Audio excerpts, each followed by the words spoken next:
పెళ్ళైనా పండగైనా వేడుక ఏదైనా పట్టు చీరల ప్రత్యేక వేదిక వారాహి సిల్క్స్. ప్రొడ్యూసర్ కాబట్టి 5గురు చెల్లెల్ని ఇక్కడే చూశారు. 5గురు చెల్లెల్ని ఫస్ట్ అశ్విని, Hmm. తర్వాత మోహిని, Hmm. తర్వాత గాయత్రి, Hmm. తర్వాత పద్మశ్రీ, తర్వాత నేను. ఓకే. సో 5గురు అమ్మాయిల్ని మన చెన్నై నుంచే ఇచ్చేశారు.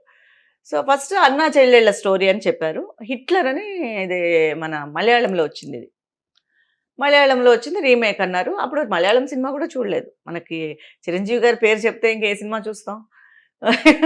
సో తను మా కజిన్ వచ్చి తనే చేస్తుందని చెప్పేసి యాక్సెప్ట్ చేసి ఫస్ట్ వెళ్ళాము. Hmm. ఫస్ట్ రైల్వే స్టేషన్లోనే 5గురుని చూసుకోవడము. 5గురు అది ఒక దగ్గర ఒక 55 డేస్ వర్క్ చేసాం టోటల్గా. Hmm. వర్క్ చేసినప్పుడు మెగాస్టార్ గారు Hmm. మెగాస్టార్ గారి ఫిలిం అంటే అప్పట్లో చాలా అంటే కమర్షియల్ హీరో ఆయన, అందుకే ఒక్కసారిగా ఫ్యామిలీ ఓరియంటెడ్ అనగా ఎందుకంటే భయపడ్డారు. ఆయనకి కొంచెం గ్యాప్ కూడా వచ్చింది అనుకుంటాను అప్పుడు. అవును. యాక్చువల్ గా ఒక 4 months 5 months ఏ ఫిల్మ్ చేయలేదు ఆయన, వెయిట్ చేశారు. ఎందుకంటే అసలు ఆయన ఒక్కరోజు కూడా ఖాళీగా ఉండింది లేదు అని అంటారు. సో అప్పుడు ఆయన తీసుకున్న నిర్ణయం హిట్లర్ అని అంటారు అందరూ, అప్పుడు అనేవారు. సో అలాంటప్పుడు మమ్మల్ని అసలు పెద్ద హీరోగానే మమ్మల్ని ట్రీట్ చేయలే. అసలు ఈ రోజుల్లో చూస్తూ ఉంటే ఒక హీరో దగ్గరికి వెళ్ళాలంటే చాలా కష్టం. అవును. ఒక హీరో వరకు కూర్చోవాలి, హీరోతో కూర్చోవాలి, హీరోతో మాట్లాడాలి, లేదా హీరో చెల్లెళ్ళైనా కూడా ఆ షాట్ అప్పుడు రావడం, ఏదో వాళ్ళ వరకు చేయడం, వెళ్ళిపోవడం అంతే.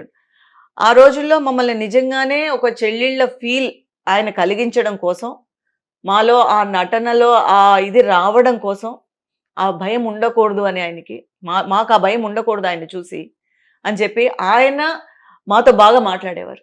ఓకే. సొంత చెల్లెలు లాగా. ఎందుకంటే ఆ భయం ఉంటే అక్కడ పండది సీను, వీళ్ళు భయంగా చేస్తారు.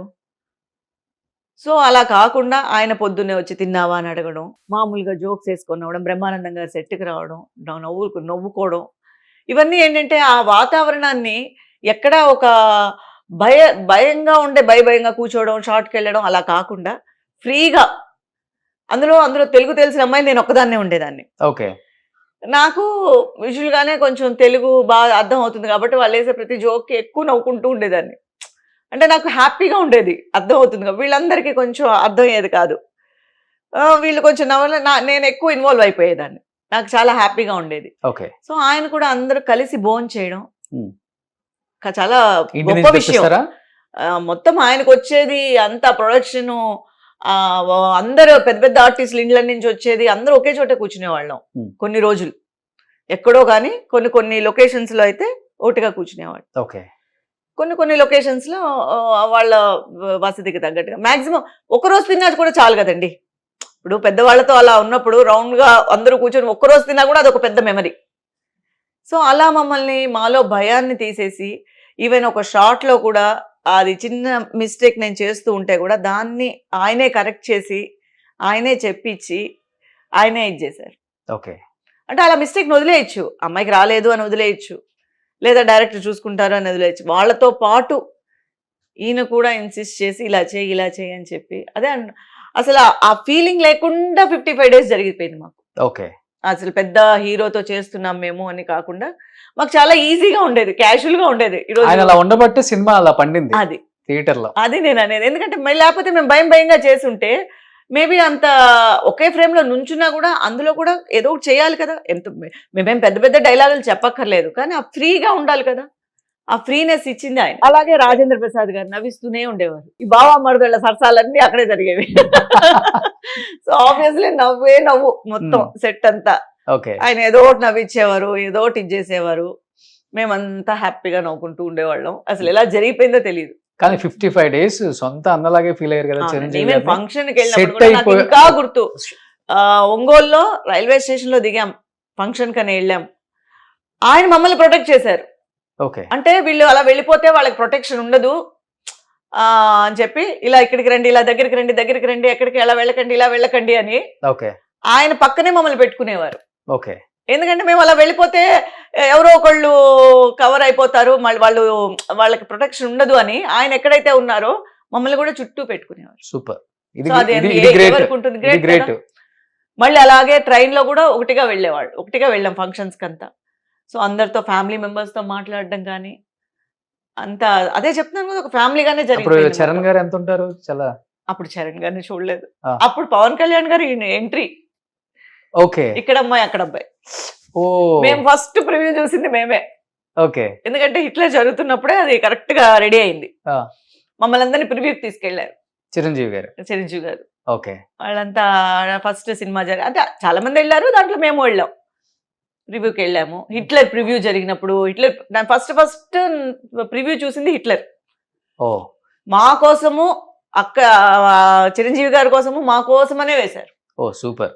సో ఆయన కోసం వేసిన దానికి మమ్మల్ని పిలవడం అనేది గొప్ప విషయం. ఓకే.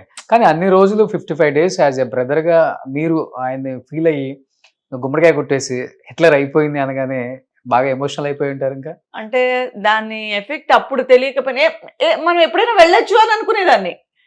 ఆయన అన్నయ్యే కదా, ఎప్పుడైనా మనకి ఎంట్రీ ఉంటుంది అనుకునేదాన్ని. సో ఈజీ అనుకునేదాన్ని.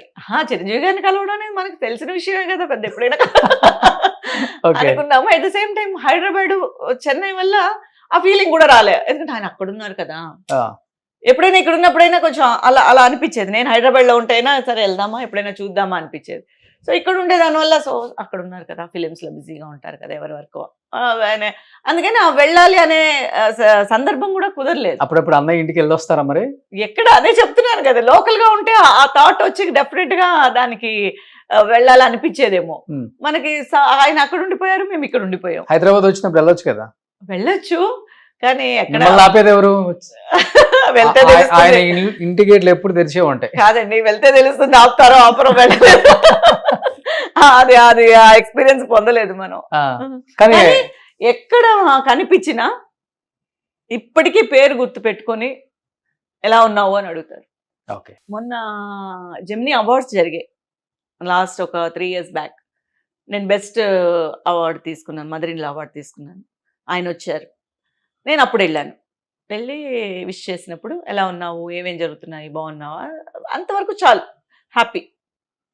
అంతవరకు ఆయన గుర్తు పెట్టుకొని మన పలకరించారంటేనే అంతే కదా. అంతే కదా. ఇప్పటికి మీ గుండెల్లో అన్నయ్యే. అంతే. మెగాస్టార్ అంటే అంతే.